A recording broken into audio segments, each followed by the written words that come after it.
Hey, good evening, YouTube. It's me, Chris, and you are watching Coins in the Wild tonight. And welcome to the channel. Thank you for tuning in. I wanted to make a video this evening, just a very brief one, I hope, about what it takes or what we need to get started in the coin collecting hobby. So thank you for watching, YouTube. To get started, we'll just get right into it. So if you're new to coin collecting and you're wondering how to get started, I'm going to show you some examples of things that you can do. So the first thing you want to do is you want to decide on what types of coins you're interested in collecting. And sometimes that might take you doing a little research before you get started. You hear expressions like buying the book and things like that, and I don't recommend going out and buying books because you can go to your public library and there are several copies on hand of various different books that cover the basics of coin collecting to more serious collectors, maybe books on Morgan dollars or peace dollars, or even this one here that I have on my table, the Coin Collector's Survival Manual. So there's an example of a book you can get on your own. But you want to identify what you want to start to collect.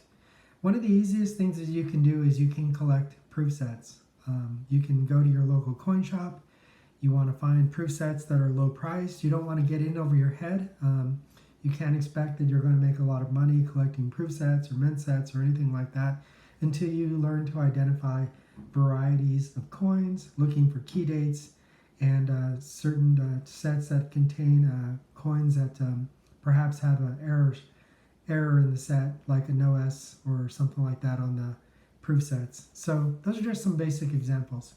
But along with that, you're going to need some coin collecting supplies. And was watching a video the other day and there were some comments in the comments below the video where people were wondering, well, how do I get started? What do I do? Things like that. Because it is a fun hobby and it's neat because you're always on the hunt for something better and you're always on the hunt for looking for interesting coins, and you don't just have to go to a coin shop. You can go to your local bank and pick up some loose, or not loose, but coin rolls. You can get new coin rolls, or you can get ones that were already sealed and a part of the ones that the bank receives for their inventory to help to make change and things for customers. You can just request rolls and then search for key dates and things like that. But to get started, let me just share with you some very basic things that you should have. So one thing naturally that you should have, and you'll notice when you go to a dealer or something like that, that they're always using something to magnify the coin.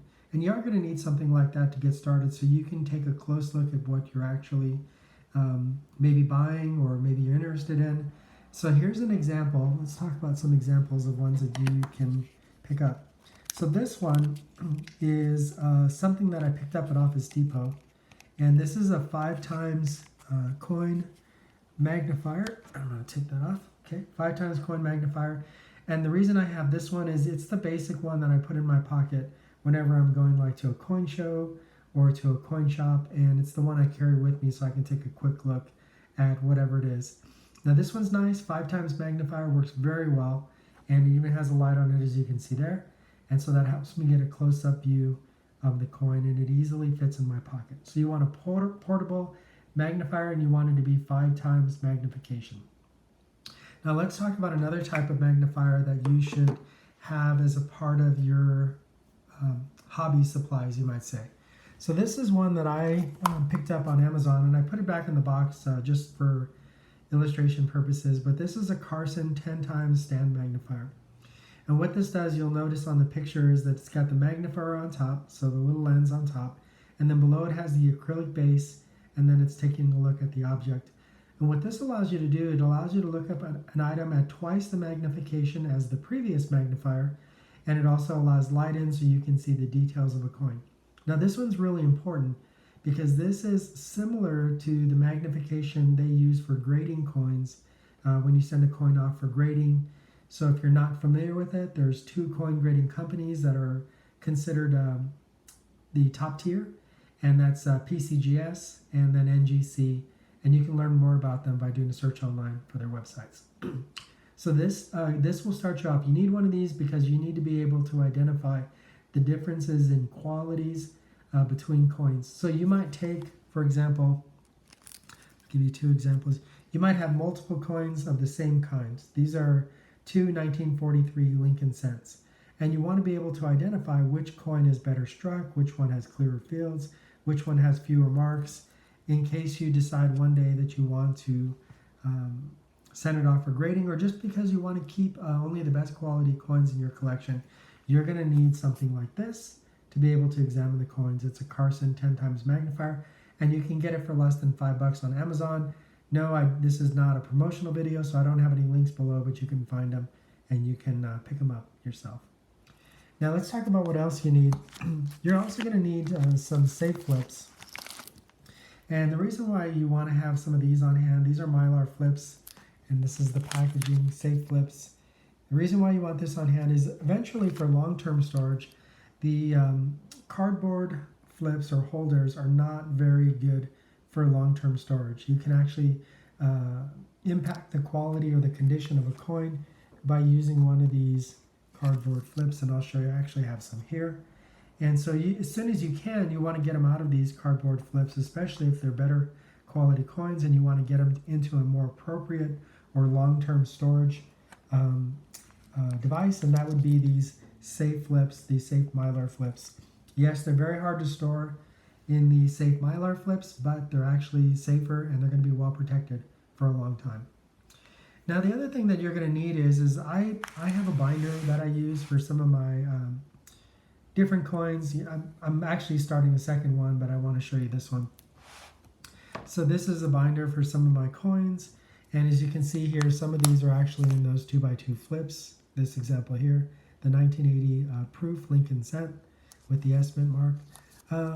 So you're going to need a binder like this so that you can actually store your coins, in a book like this, so that for easier reference. And you want to organize them by, pennies, nickels, dimes. And I do mine in order of years and whether or not they're mints or proofs.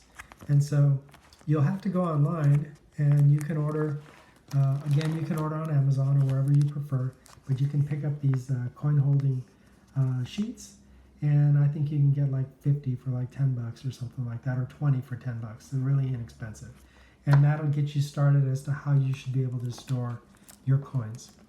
But I think then, kind of going down the road, everybody has the thing that they do for, excuse the background noise, I have the window open.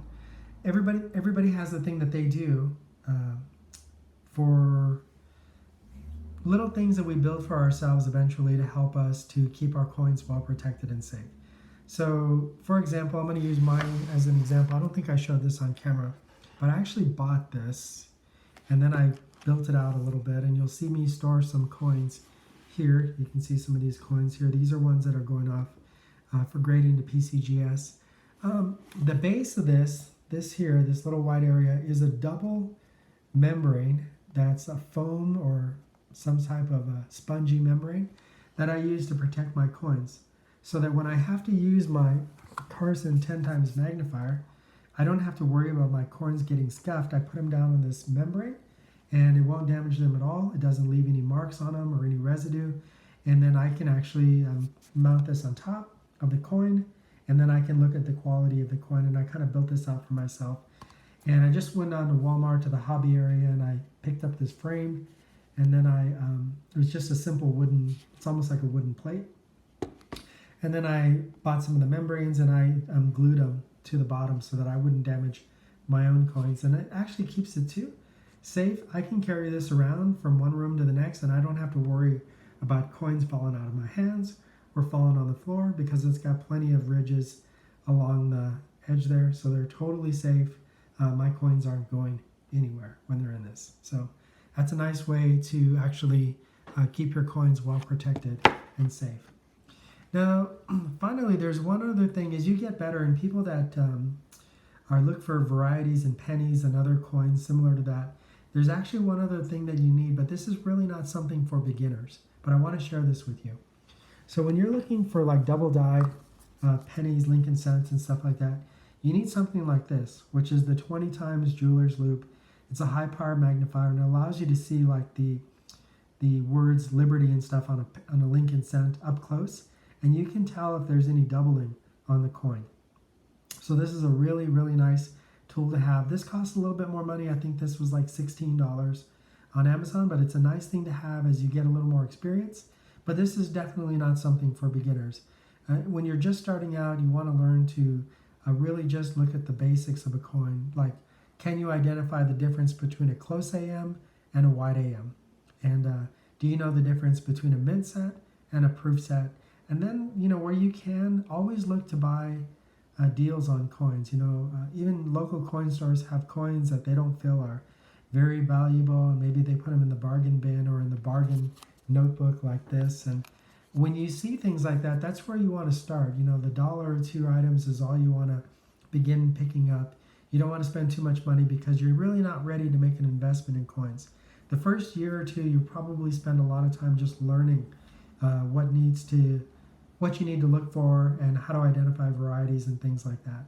And I did that too. My circumstances were different, so I ended up buying a lot of coins and stuff, and really didn't need to. A lot of stuff I turned around and sold later on, a year or two later, and moved them out of my collection because they really weren't what I wanted to focus on collecting. My big thing right now is pre-modern U.S. coins, and I even enjoy commemorative coins, and then older Great Britain and American coins as well. So those are some of the things that I collect. So this is just a basic video to help you get started in the coin collecting hobby. I hope you found this informative, and I hope that it was enjoyable to watch. I want to thank you for watching the channel. It's me, Chris, and you're watching Coins in the Wild tonight. Thank you so much, YouTube. We look forward to our next video with you. Have a great night. Bye now.